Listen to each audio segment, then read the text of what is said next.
Oke, thank you, Edi ya. Oke, shalom semuanya. Kayaknya kurang semangat ini, shalom. Bagaimana hari-hari ini?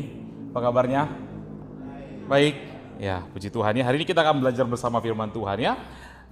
Kita boleh berdoa sekali lagi untuk firman Tuhan yang kita dengar. Tuhan, kami bersyukur untuk kesempatan bisa beribadah di rumah-Mu ya Tuhan. Dan kami tahu Tuhan hadir di tengah-tengah kami. Dan kami sudah menikmati lawatan Tuhan, hadirat Tuhan. Kami sudah memuji Engkau dan saatnya kami mau bersama-sama mendengar Engkau berbicara kepada kami melalui pemberitaan firman Tuhan. Kami tahu bahwa tanpa pertolongan Roh Kudus kami tidak mampu mengerti firman Tuhan, bahkan melakukannya. Karenanya kami butuh Roh Kudus. Roh Kudus terangi hati dan pikiran setiap kami, jamah setiap kami. Sehingga ketika firman ditabur, kami bisa menerima, mengerti, dan melakukan firman-Mu dalam kehidupan kami. Roh Kudus juga tolong hamba-Mu yang akan menyampaikan kebenaran-Mu. Ya Tuhan, kami serahkan waktu pemberitaan firman Tuhan ini ke dalam tangan Tuhan. Di dalam nama Kristus Yesus kami berdoa dan bersyukur. Haleluya. Amin. Oke, teman-teman semuanya. Sebelumnya saya mau perkenalkan diri dulu ya. Tadi sudah diperkenalkan, saya Roni Sitorus ya. Saya sebetulnya lagi liburan di Bali ya bersama istri saya dan anak saya. Saudara, kami kebetulan juga berteman dengan Edi. Saudara, kami melayani di GKJ dan banyak orang yang bilang saya itu, boleh slide saya ditampilkan? Ada slide-nya ya? Boleh? Ya, banyak yang bilang saya mirip orang Korea gitu ya, saudara ya. Waktu mereka bilang saya senang sekali, waduh. Ternyata maksudnya ini, saudara ya, maksudnya gitu ya. Ya, enggak apa-apa lah, paling enggak ada Korea-Koreanya ya. Itu saja perkenalan kita. Saya di Gereja Kristen Jakarta ya. Kalau main-main ke Jakarta boleh hubungi kami. Oke, kita langsung kepada firman Tuhan. Tema hari ini adalah masih dalam seri yang sama ya, yang kita lanjutkan, dipanggil menuju kedewasaan. Dan hari ini kita akan bicara tentang bagaimana diperbarui dalam pikiran dan karakter. Sekarang saya mau tanya dulu, siapa di sini yang sudah jadi Kristen di atas 10 tahun? Boleh angkat tangan? Oke, ada cukup beberapa ya. Oke, thank you. Siapa yang baru 1 tahun jadi Kristen? Oh, ada ya. Nah, sekarang saya mau nanya begini ya, kita boleh jawab ya. Menurut saudara ya, mana sih orang yang lebih rohani? Apakah orang yang sudah jadi Kristen 10 tahun, itu yang pilihan pertama, atau orang yang baru 1 tahun jadi Kristen? Yang lebih rohani yang mana? Yang 10 tahun atau yang baru 1 tahun? Siapa yang bilang 10 tahun? Gak ada. Oh, ada. Siapa yang bilang 1 tahun? Siapa yang bingung? Saudara, tapi gini, kadang-kadang kita ketemu orang ya, wah kalau dia baru percaya Tuhan Yesus, dia baru Kristen, wah kayaknya dia itu sangat-sangat rohani banget. Kalau bisa tiap hari saya ke gereja, ya kan? Orang udah makin lama makin Kristen, kok makin jauh dari Tuhan? 10 tahun, 20 tahun jadi Kristen, lama-lama kayaknya makin, boleh dibilang makin jahat, makin bobrok. Kenapa ini terjadi? Padahal harusnya, makin lama kita kenal Kristus, harusnya kita makin bertumbuh. Makin lama kita jadi Kristen, harusnya iman kita makin dewasa di dalam Tuhan. Makanya Martin Luther bilang apa? Ada di slide berikutnya? Next. Oke, sorry. Martin Luther bilang apa? Ini ya. Dia bilang apa? Tidak ada pembenaran tanpa pengudusan. Tidak ada pengampunan tanpa pembaruan hidup. Dan tidak ada iman yang sejati yang tidak menghasilkan buah-buah ketaatan yang baru. Artinya gini, semua orang yang percaya Tuhan, kita memang dibenarkan, ada namanya justification ya, pembenaran. Tapi setelah pembenaran itu kita juga dikuduskan, sanctification, pengudusan. Bahwa tidak ada pembenaran kalau nggak ada tanpa pengudusan. Bahwa orang Kristen dipanggil untuk apa? Untuk bertumbuh menuju kedewasaan. Untuk mengalami transformasi, memang kita dibenarkan. Tapi pembenaran kita akan membawa kita kepada pengudusan nanti. Makin bertumbuh, makin dibarui, makin menghasilkan ketaatan yang baru, makin baik dalam pikiran, makin baik dalam karakter kita. Dan ini, kebenaran ini didasarkan pada firman Tuhan di dalam Roma 12 ayat 1 sampai 2. Saya akan bacakan Roma 12 ayat 1 sampai 2. Teman-teman semua boleh lihat di Alkitab ya, atau kalau ada di depan juga boleh ya. Roma 12 ayat 1 sampai 2 terjemahan Indonesia ya. Demikian firman Tuhan. Karena itu, saudara-saudara, demi kemurahan Allah, aku menasihatkan kamu supaya kamu mempersembahkan tubuhmu sebagai persembahan yang hidup, yang kudus, dan yang berkenan kepada Allah. Itu adalah ibadahmu yang sejati. Ayat 2. Janganlah kamu menjadi serupa dengan dunia ini, tetapi berubahlah oleh pembaharuan budimu, sehingga kamu dapat membedakan manakah kehendak Allah, apa yang baik, yang berkenan kepada Allah, dan yang sempurna. Perhatikan Roma 12 ayat 1 itu dimulai dengan frasa apa? Karena itu. Ya. Artinya gini, artinya bagian ini adalah sebuah kesimpulan dari pasal 1 sampai pasal 11 surat Roma. Makanya di pasal 12 dimulai dengan apa? Karena itu, karena pasal 1 sampai 11 maka kamu lakukan ini. Nah kita akan lihat dulu apa tuh isi pasal 1 sampai 11. Kalau kita mau rangkum begini, pasal 1 sampai 11 itu bicara tentang apa? Tentang pembenaran karena iman. Bahwa gini, bahwa kita ini orang berdosa. Kita semua adalah orang-orang yang harusnya dimurkai Tuhan. Pasal 1 sampai 11 bicara itu. Bicara tentang bagaimana Kristus sudah mengerjakan penebusan buat kita. Teman-teman, semua manusia itu udah berdosa dan kehilangan kemuliaan Allah. Itu dalam Roma dikatakan ya, Roma 3 ayat 23. Dan orang yang berdosa, upah dosa adalah maut. Roma 6 ayat 23. Maut yang dimaksud bukan saja kita mati secara fisik, tentu kita mengalaminya. Tapi maut ini juga bicara bagaimana kematian kekal. Atau hukuman kekal. Artinya gini, semua orang harusnya binasa di kekalan neraka. Saya juga, saudara juga. Kita semua harusnya dihukum di hukuman kekal. Tapi Kristus mengasihi kita. Dia adalah Allah yang turun ke dunia, rela menjadi manusia, melewati jalan salib. Dia menderita, dia dihina, dia direndahkan, dia disiksa, dipukul, dicambuk, dipaku, sampai mati di atas kayu salib. Supaya apa? Supaya saya yang berdosa ini, supaya kalian yang berdosa, kita semua diampuni. Supaya kita beroleh hidup yang kekal. Jadi gini, salib Kristus itu mengubah kita orang yang berdosa jadi orang yang benar. Bukan karena kita benar, tapi kita dibenarkan. Beda ya. Kita bukan orang benar, tapi kita dibenarkan dari musuh Allah menjadi sahabat bahkan anak-anak Allah. Status kita dibaharui, diubah status kita. Tapi jangan lupa perubahan ini bukan hanya berhenti pada status. Perubahan ini berlanjut kepada yang namanya progressive sanctification. Kita diubahkan, dikuduskan oleh Tuhan. Saya mau tunjukin satu bagan, boleh ditampilkan? Bagan yang saya sudah coba kirim. Coba. Ya. Next. No, yang gambar itu, yang gambar diagram. Chart ya. Saudara lihat ini ya. Waktu kita belum mengenal Tuhan Yesus, kita itu mati di dalam dosa. Kita itu berdosa, harusnya kita dihukum. Pasti kita akan masuk neraka, mati terpisah dari Tuhan. Lalu kemudian Kristus datang ke dunia, dia mati di atas kayu salib. Maka Alkitab bilang supaya setiap orang yang percaya kepada Yesus tidak binasa, kita dibenarkan. Waktu saudara berdosa, kemudian Yesus mati dan saudara percaya sama dia, maka kita itu masuk ke dalam point of conversion ini, kita dibenarkan. We are justified. Kita dibenarkan. Dan untuk dibenarkan kita tidak perlu usaha sama sekali. Itu adalah by the grace of God, anugerah Tuhan. Bukan karena perbuatan kita. Saya dibenarkan bukan karena saya baik. Kalian dibenarkan bukan karena kalian baik. Semuanya karena Tuhan yang bawa kita ke sana. Tapi setelah kita dibenarkan, keselamatan itu tidak berhenti sampai di sana. Ada yang namanya proses sanctification. Bahwa kita akan dikuduskan. Saudara, kalau masuk ke dalam sanctification ini kita harus terlibat. Kalau ke sini, kalau justification kita tidak perlu terlibat, itu benar-benar anugerah Tuhan. Itu Alkitab katakan. Tetapi ketika kita sudah masuk ke dalam sanctification, kita sudah kenal Tuhan, maka di sana kita perlu ikut ambil bagian. Ada peran, walaupun tetap ada anugerah Tuhan. Ada usaha kita. Kita harus terus-menerus dikuduskan oleh Tuhan, tapi kita juga berperan di sana, berjuang, bukan supaya masuk surga lagi, bukan. Kita sudah masuk surga kok. Kita sudah warga kerajaan surga oleh anugerahnya. Tapi kita dikuduskan untuk apa? Untuk semakin hari bertumbuh menuju kedewasaan semakin serupa Kristus. Oleh sebab itu gini, proses transformasi ya, pembaruan pikiran dan karakter itu adalah karya Tuhan seumur hidup, tetapi juga itu menjadi tanggung jawab kita. Maka tadi di ayat 2 bilang apa? Janganlah kamu menjadi serupa dengan dunia ini, tapi berubahlah oleh pembaruan budimu. Saya mau menyoroti kata berubah ini, ada nggak di slide-nya ya? Boleh, next. Lagi yang kata berubah, apakah masuk? Nah, perhatikan ya, di ayat 2 tadi ada kata berubah. Kalau kata berubah di sini, kalau kita lihat dalam Alkitab bahasa asli kita itu menggunakan kata metamorphose. Itu bentuknya ada present, pasif, imperatif. Ya, apa itu present? Present dalam bahasa Yunani itu menunjukkan satu proses yang terus menerus. Jadi ketika Tuhan bilang berubahlah, bukan cuma sekali, bertobat, nangis-nangis, kemudian berubah langsung jadi malaikat. No. Jadi Kristen itu nggak bisa saudara percaya Yesus tiba-tiba kayaknya jadi malaikat yang tidak buat dosa. No, itu bukan perubahan yang Alkitabiah. Alkitab bilang perubahan itu present, terus menerus, continue, terus menerus berproses. Maka ketika dikatakan berubahlah, artinya bukan tindakan sekali lalu selesai, tapi ini proses yang terus menerus, jatuh bangun, tapi terus berubah.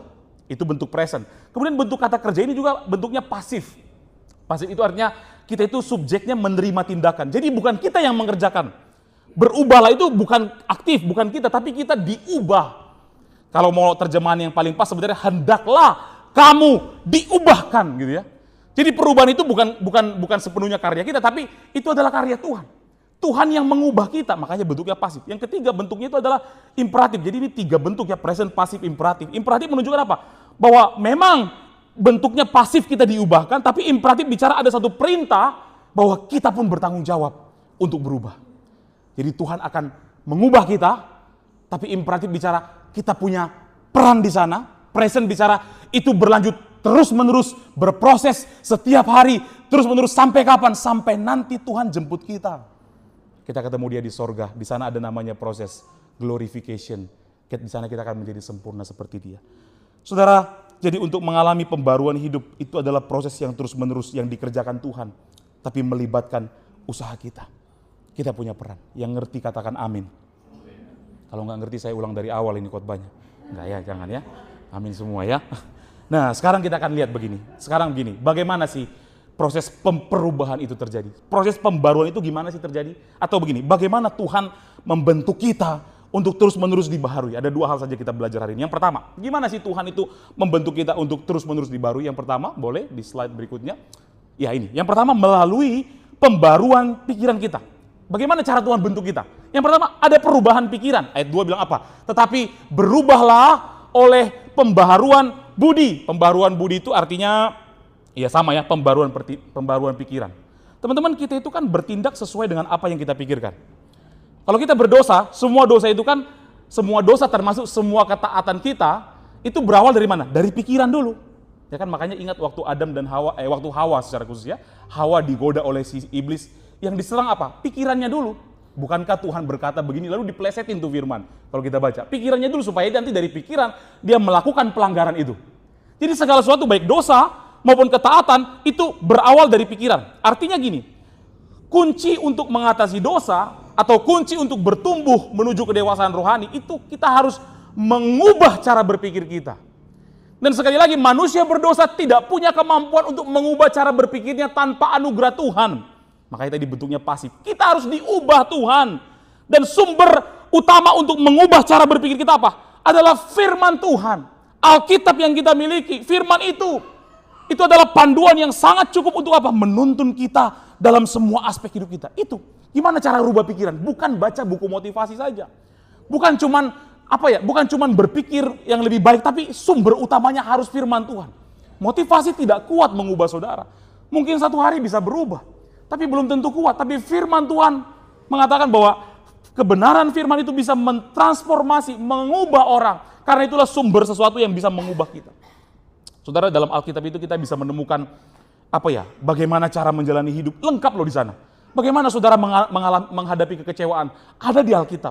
Bagaimana saudara memperlakukan uang, memperlakukan harta, ada di Alkitab. Gimana caranya menjaga relasi dengan sesama, ada di Alkitab. Gimana cara mendidik anak, ada di Alkitab. Gimana cara menjauhi dosa, ada di Alkitab. Semuanya lengkap dan semua cukup untuk segala aspek hidup kita. Itu Alkitab kita. Itu firman Tuhan. Dan karena Alkitab sangat lengkap, terlalu banyak, kita harus membaca dan merenungkannya. Gak boleh cuma satu kali aja. Harus secara rutin. Kalau kita beli sesuatu zaman dulu kan ada namanya manual book, ya, buku panduan ya kan, barang kita beli. Itu kalau buku panduannya tebal, kita kan harus baca sampai habis kan. Alkitab kita juga sama, banyak isinya, cukup lengkap, tapi kita harus setia membacanya, rutin, disiplin rohani, nggak cukup cuma sekali-sekali saja. Itu yang bisa mengubah pikiran kita. Ada orang yang lebih unik lagi ya, ada orang yang baca Alkitab, saya nggak tahu di sini ada nggak ya. Jadi dia ambil Alkitabnya, kemudian dia bilang, Tuhan hari ini Engkau berbicara bagaimana? Aku mau buka di dalam nama Yesus. Dia buka Alkitab, muncul ayat. Wah, hari ini Tuhan berbicara sama saya. Boleh nggak begitu? Boleh saja, Tuhan bisa bekerja, tapi saya yakin tidak selalu. Saya pernah lihat paman saya, ya, paman saya begitu ya. Dia nggak pernah ke gereja, wah dia nggak pernah sama Tuhan. Tiba-tiba dia pengen baca Alkitab, dia doa di dalam nama Yesus. Lalu dia buka Alkitab yang cocok buat dia. Segala perkara dapat kutanggung di dalam dia yang memberi kekuatan kepadaku. Wah, waktu dia baca itu kan bilang, amin, paman, kamu harus datang sama Tuhan, menanggungnya di dalam Yesus. Cocok buat dia. Lalu besoknya saya coba, saya buka Alkitab saya, Tuhan hari ini kau bicara apa? Di dalam nama Yesus saya buka, yang keluar imamat. Inilah silsilah. Ya kan? Bingung, kenapa? Karena cara kerja Tuhan tidak selalu begitu. Memang boleh, bisa terjadi pada beberapa kasus. Tapi cara kerja Tuhan, firman Tuhan bicara bagaimana kita itu membaca, merenungkan secara disiplin. Makanya istilahnya disiplin rohani. Dan bukan sekedar membaca. Mazmur 1 ayat 1-2 bilang apa? Berbahagialah orang yang tidak berjalan menurut nasihat orang fasik, yang tidak berdiri di jalan orang berdosa, tidak duduk dalam kumpulan pencemooh, tetapi yang kesukaannya ialah firman Tuhan, dan yang merenungkan firman itu siang dan malam. Harus direnungkan. Kenapa banyak orang Kristen pola pikirnya masih duniawi? Karena firman tidak mengubah pikirannya. Dia hanya berpikir jadi Kristen cuman ya sekedar pindah agama. No. Jadi Kristen bicara bagaimana kita ditransformasi lewat pikiran kita. Teman-teman, masalahnya banyak orang Kristen tidak suka membaca dan merenungkan firman Tuhan. Setuju? Setuju ya. Di sini ada orangnya? Ada lagi lihat saya lagi orangnya gitu ya. Ya semuanya lagi lihat saya tuh ya. Alasannya apa? Aduh, baca Alkitab itu bosan. Tidak menarik, apalagi kita sekarang terbiasa dengan visual ya kan. Video-video estetik gitu ya. Tiba-tiba lihat tulisan doang, nggak ada gambarnya. Bahkan beberapa orang menjadikan Alkitab sebagai obat tidur. Kalau insomnia, baca Alkitabmu supaya kamu bisa tidur gitu ya. Teman-teman gini, memang gini ya, secara setelan pabrik atau by default, kita ini, saya juga, kita ini nggak ada yang suka baca Alkitab. By default begitu, karena apa? Walaupun kita udah ditebus Tuhan, kita kan masih pakai tubuh dosa toh. Tubuh yang masih punya keinginan. Siapa sih yang nggak punya keinginan dosa? Semua punya kan? By default nggak ada yang suka baca Alkitab. Maka untuk itulah kita dipanggil untuk apa? Berjuang. Memang secara kedagingan siapa yang mau baca Alkitab? Lebih enak main HP kok. Tapi kan bukankah kekristenan itu sangat dekat dengan yang namanya pengorbanan? Kita belajar mengorbankan diri. Walaupun rasanya saya bosan, awal-awal saya memaksa diri dalam tanda kutip. Saya memaksa diri saya supaya saya disiplin. Memaksa diri saya berkorban. Walaupun gak enak saya berkorban. Bukankah Kristus sudah berkorban buat kita? Bahkan dia berikan nyawanya. Kenapa kita tidak bisa meneladani dia? Mengikut dia. Kita perlu belajar memaksa diri kita. Nanti dari memaksa, lama-kelamaan kita akan semakin menikmati firman Tuhan. Dan akan menjadi pola yang bagus sehingga kita diubahkan. Orang yang mau memaksa diri, lama-lama dia akan menikmati firman Tuhan. Ada sesuatu yang Tuhan bicara lewat dia ketika dia membaca firman Tuhan. Dan itu akan mengubah pola pikir. Setelah pola pikir diubah, itu akan membawa kita pada perubahan karakter kita. Yang makin baik, yang makin baik. Saudara, mari tekun membaca firman. Boleh tos kiri kanannya, ayo tekun membaca firman Tuhan. Bilang begitu. Ya. Tapi sekali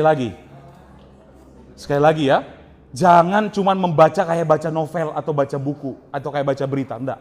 Kita diminta untuk apa? Membaca dan merenungkannya. Artinya sebelum membaca firman berdoalah, Roh Kudus. Roh Kudus itu bekerja lewat firman. Roh Kudus tolong saya. Lalu saudara baca, kalau saudara suka journaling, menulis ya, saudara tulis apa yang hari ini Tuhan bicara kepada saya. Tulislah journaling. Atau kalau belum suka journaling nggak apa-apa, paling tidak begini. Banyak orang Kristen baca Alkitab, tetap selesai, tapi dia nggak dapat apa-apa. No, jangan gitu.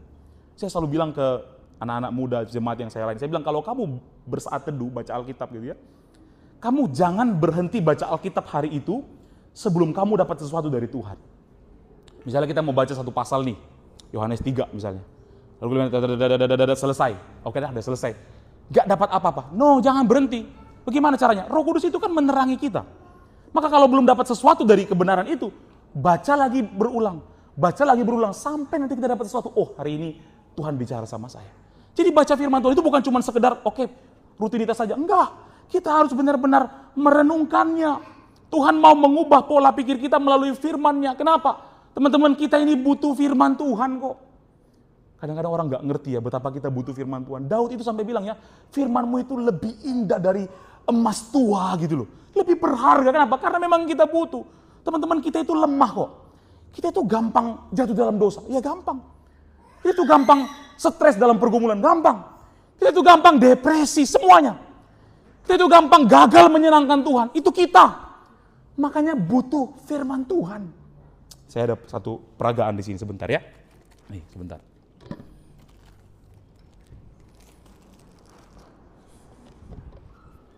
Oke, gak usah pakai ini, sebentar.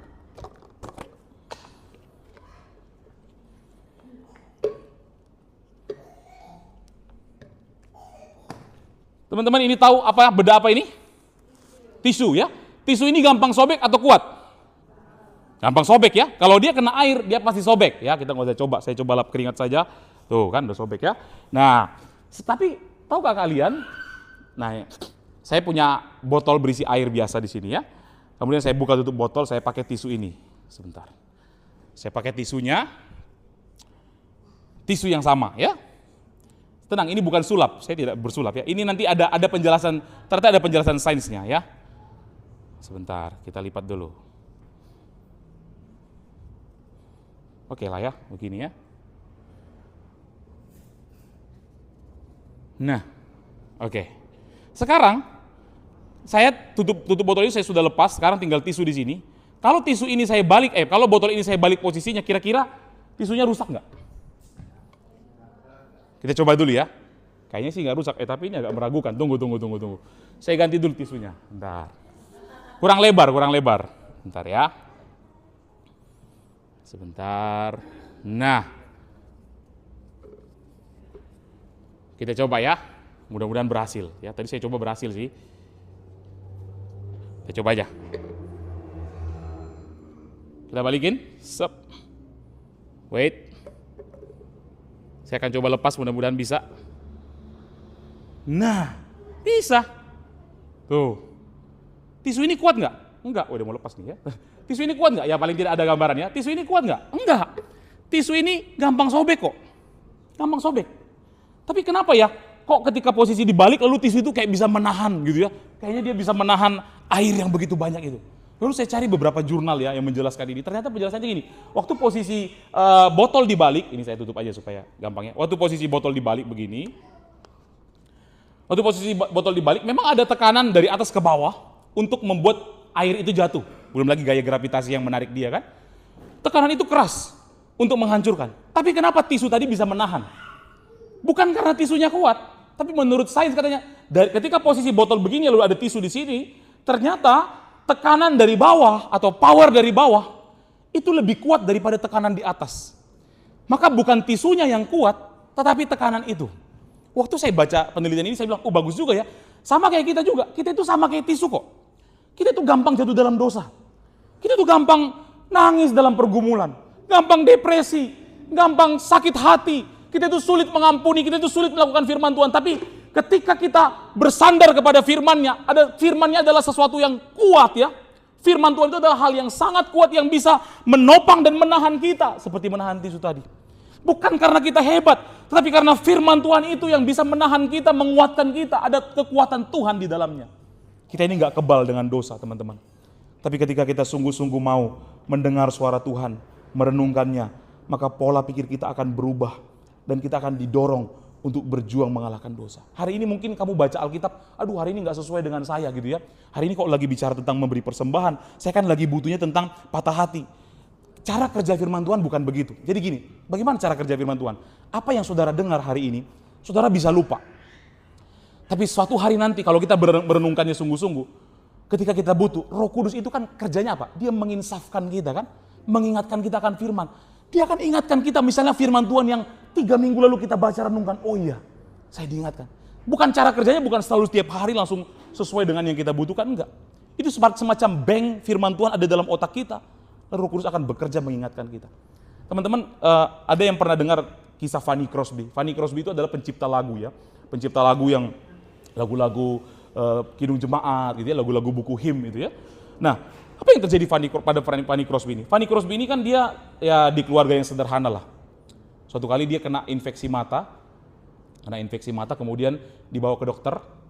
Ketika dibawa ke dokter, dokter memberikan satu salep atau pasta gitu ya, pasta yang asal ditaruh lalu kemudian salah lah gitu, ada malpraktek.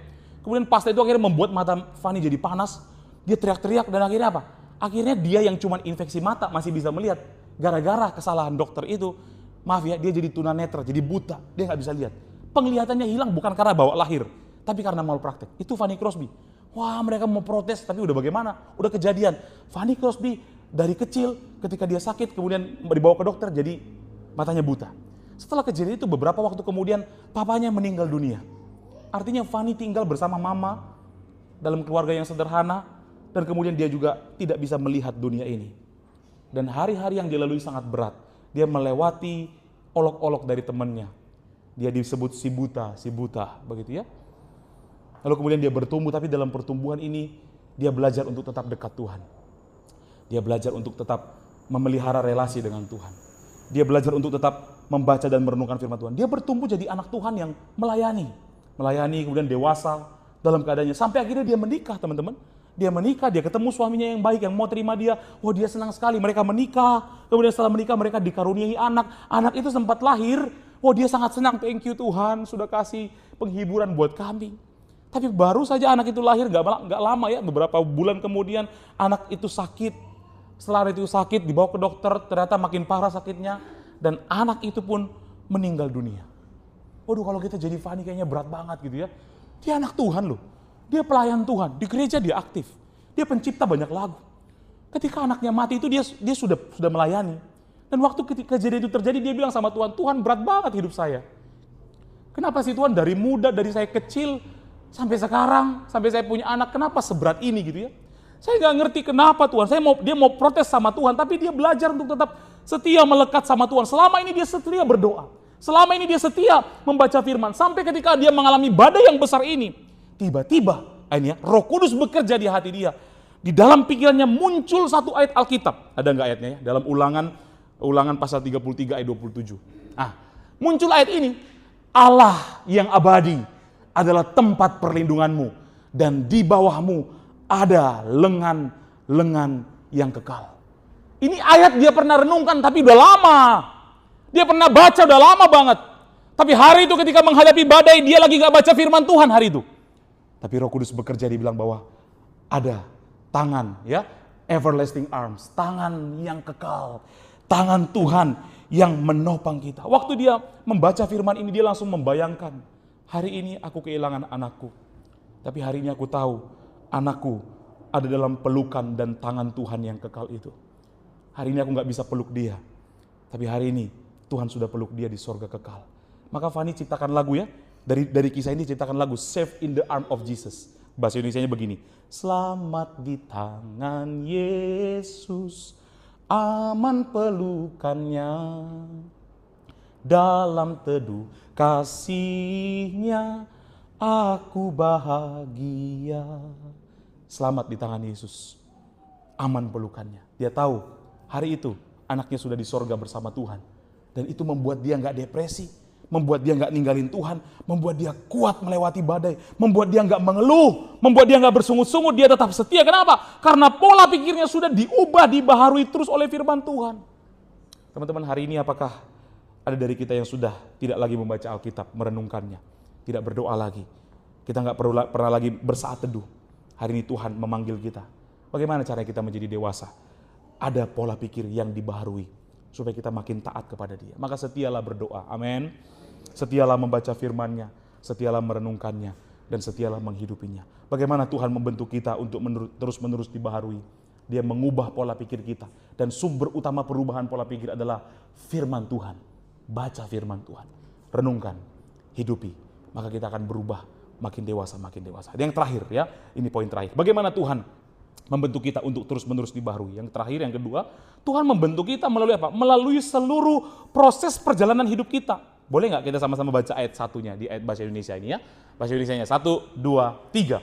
Karena itu saudara-saudara, demi kemurahan Allah, aku menasihatkan kamu supaya kamu mempersembahkan tubuhmu sebagai persembahan yang hidup, yang kudus, dan yang berkenan kepada Allah. Itu adalah ibadahmu yang sejati. Firman Tuhan bilang, persembahkanlah tubuhmu. Teman-teman, dalam pemikiran Yahudi, tubuh itu adalah representasi atau perwakilan dari seluruh kehidupan kita.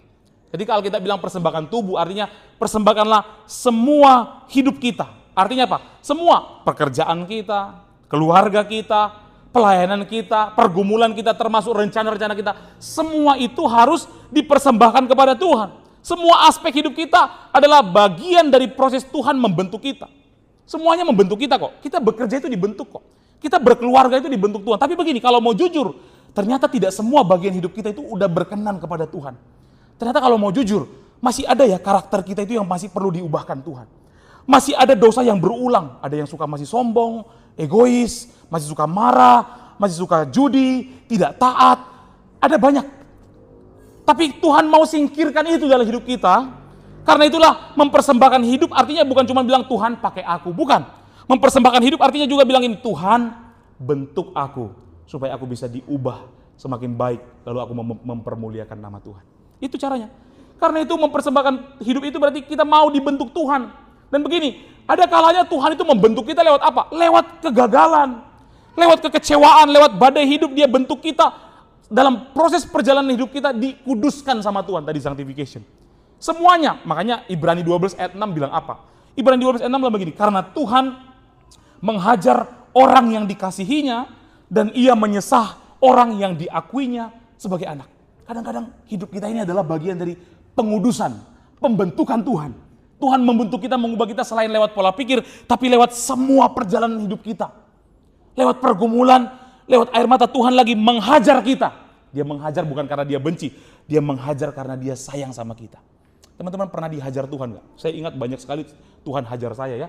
Tapi satu ya, saya akan tutup dengan ini. Satu hal yang sangat saya ingat ya, walaupun ini pembentukan kecil. Dulu waktu saya masih SMP, saya itu di Sumatera Utara ya, di Siantar. Waktu saya SMP itu saya itu jago sekali buat contekan, jago nyontek.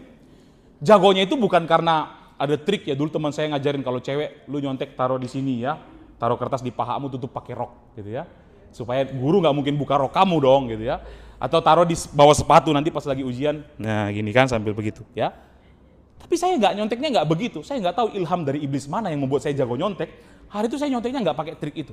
Saya tuh nyonteknya, kalau kalian tahu ada papan ujian, itu semacam board, papan.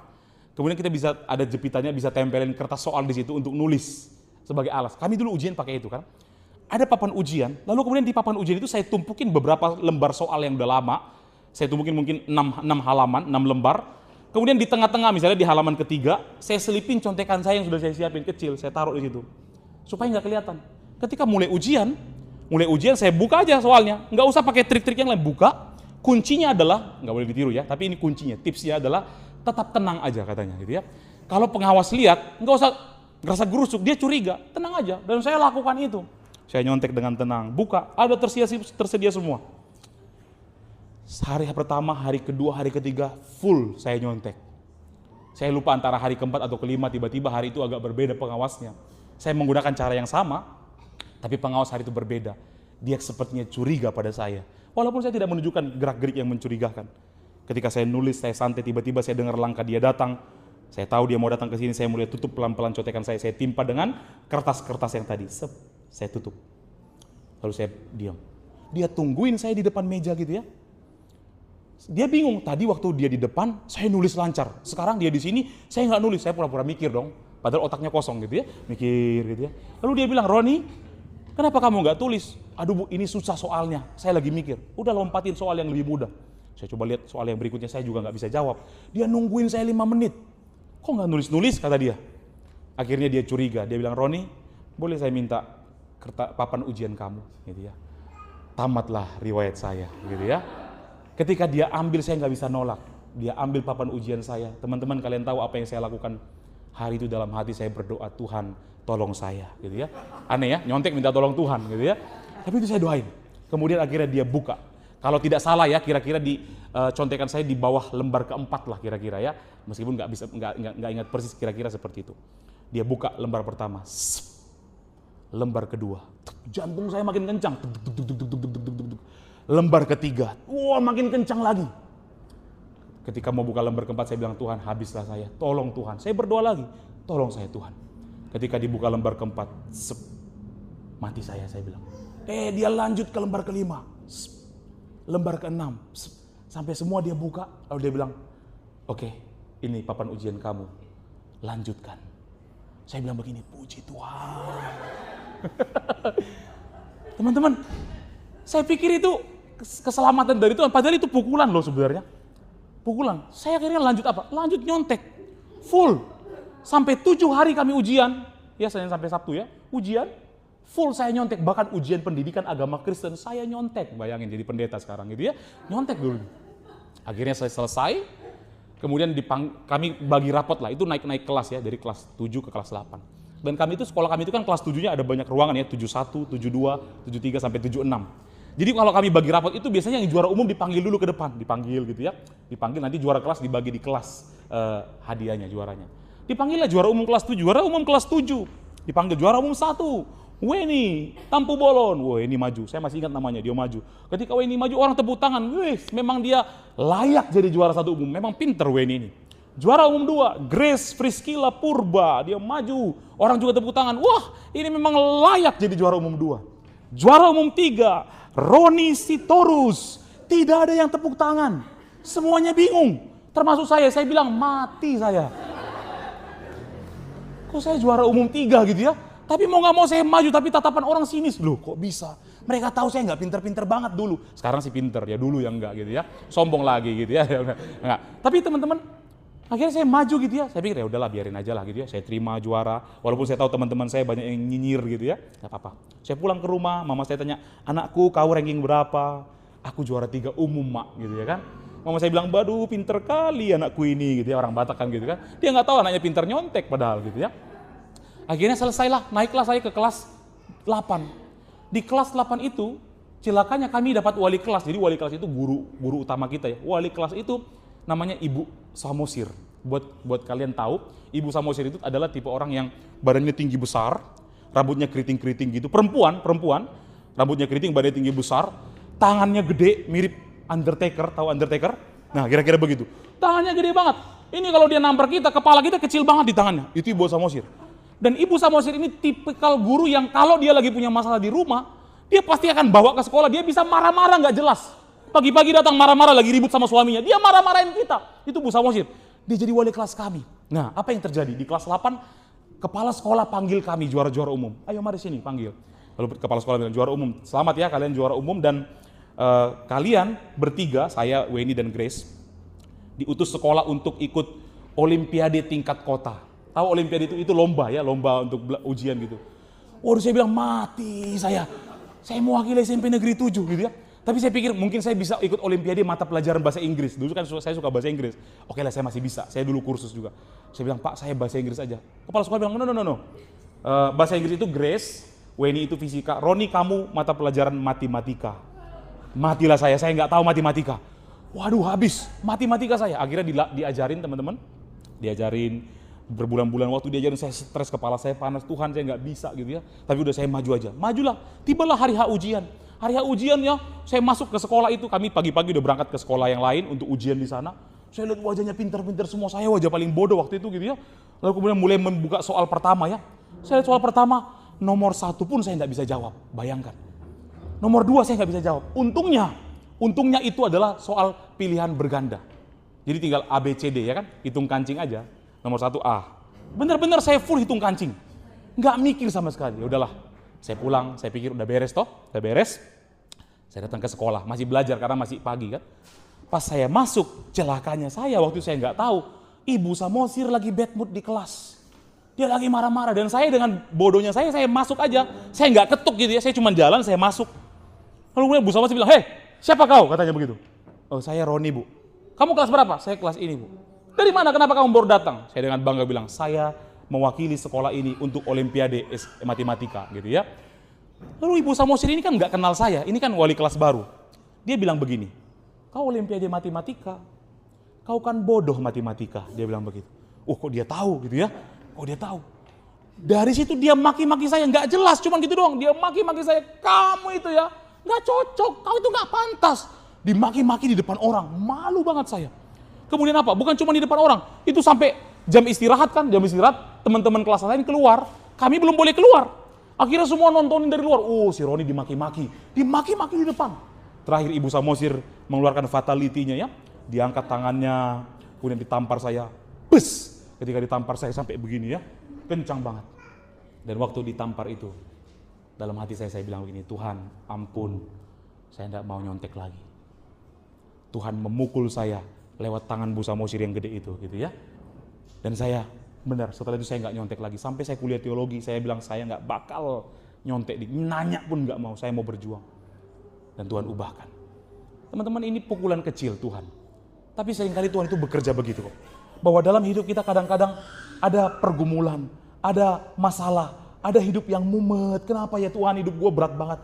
Kadang-kadang itu jadi pukulan Tuhan buat kita. Ada karakter kita yang lagi Tuhan mau bentuk, jangan-jangan. Maka ketika hidup kita mumet, banyak beban, jangan buru-buru komplain salahin Tuhan. Mungkin itu adalah bagian dari proses pembaruan yang Tuhan kerjakan bagi kita. Hari ini kalau saudara lagi bergumul, atau saudara lagi kecewa sama orang, saudara lagi dihantam badai, coba jangan cuma bilang, Tuhan kenapa begini sih? Jangan cepat-cepat ngomong gitu. Coba mulai berkata, Tuhan, bagian mana dalam hidupku yang mau Tuhan bentuk? Mungkin ada karakter kita, sikap kita yang sedang dibentuk Tuhan. Mungkin kita masih menyimpan dendam, masih menyimpan kepahitan, masih punya dosa yang kita nikmati terus-menerus. Hari ini Tuhan panggil kita untuk menikmati proses pengudusan. Berubahlah dalam pertolongan Tuhan. Nikmatin pukulan Tuhan. Hidupmu yang berat bukan karena Tuhan benci sama kamu, tapi mungkin itu pukulan Tuhan, karena Tuhan bisa memukul orang yang disayangnya. Dipukul bukan supaya hancur, dipukul supaya kita makin dewasa, makin mempermuliakan Tuhan. Saudara-saudara, hari ini kita belajar, Tuhan menerima kita apa adanya, tapi Tuhan tidak akan membiarkan kita tetap apa adanya. Walau kita berdosa, kita nggak layak di hadapan Tuhan, Tuhan terima kok. Dia datang ke dunia, dia mati, dia terhina, dia dipermalukan, dia darahnya tercurah, tubuhnya tercabik-cabik, dia mengalami cambukan, olok-olok, sampai mati di atas kayu salib. Itu karena dia mau terima kita. Siapa kita? Tuhan tidak punya keuntungan sedikit pun ketika dia menebus kita. Ada orang bilang Tuhan menebus kita supaya kita bisa memuji dia. Tuhan tidak butuh pemuji. Dia punya ribuan malaikat yang menyembah dia. Ada orang bilang kita ditebus supaya kita melayani Tuhan. Tuhan tidak butuh orang melayani dia. Karena dia punya malaikat yang cukup, yang gak perlu di training, mereka sudah bisa melayani. Satu-satunya alasan Tuhan mau mati buat kita, Alkitab bilang karena begitu besar kasihnya buat kita. Dia mau melakukan semua karena kita yang berdosa ini dikasihi Tuhan. Dia terima kita. Tapi ketika dia terima kita, dia juga tidak mau biarkan kita tetap dalam keberdosan kita. Jadi Yesus memang mati saat kita masih berdosa, tapi Yesus juga tidak membiarkan kita tetap dalam keberdosaan kita. Maka dia bentuk kita. Makin dewasa, dia ubah pola pikir kita lewat firman-Nya. Dia ubah karakter kita lewat semua perjalanan hidup kita. Karena itu mari, ayo lakukan peran kita. Kedewasaan rohani itu melibatkan kita. Ayo setia hidupin firman. Setialah menghadapi proses Tuhan. Bahkan pukulan-pukulan Tuhan, setialah. Tetaplah melekat dengan Kristus sampai akhir hidup kita. Apapun yang terjadi, jangan tinggalkan Tuhan Yesus. Kita akan makin dewasa, makin kuat, makin hidup mempermuliakan Tuhan. Kiranya firman ini menolong setiap kita. Amin, firman Tuhan. Bolehkah kita nyanyi satu lagu, masih ada waktu? Boleh ya? Kita boleh nyanyi satu lagu. Kalau ku hidup bagimu. Elizabeth bisa main? You know the song? No, saya aja yang main kalau gitu ya. Boleh, pemain kajonnya boleh maju. Singer juga boleh bantu saya nyanyi.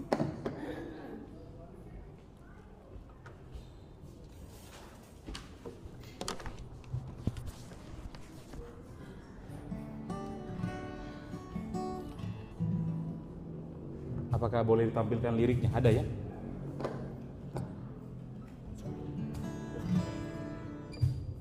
Yesus kau.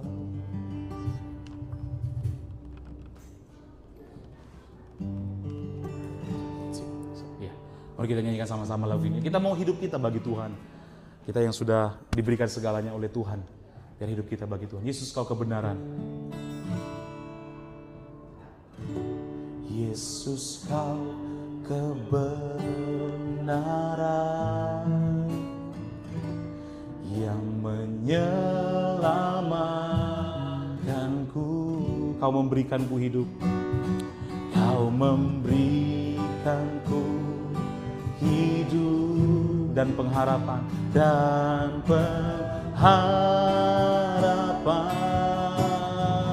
ku ikut kehendak-Mu, ku ikut kehendak-Mu.